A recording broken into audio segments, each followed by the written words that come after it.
冇耳兔、畸形花驚現福島，認真慘啦！呢隻兔唔止冇耳仔，白又白過人，仲俾班同伴排斥添啊！喺班巨型兔海入面，幾乎影都冇。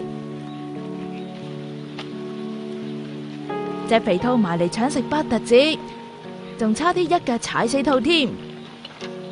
呢條冇耳兔片近日喺日本熱爆，皆因冇耳兔係嚟自福島第一核電廠30公里外嘅浪江町。佢一出世就有缺陷，連主人都認為佢係311大地震後核災之下嘅怪胎。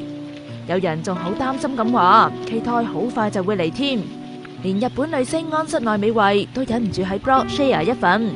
其實唔止冇耳兔噶，最近有福島網民 post 咗呢堆畸形花上網，花瓣變晒形，仲超多花冧添。呢棵係鬱金香嚟噶，變咗微型之餘，仲一半粉紅一半綠。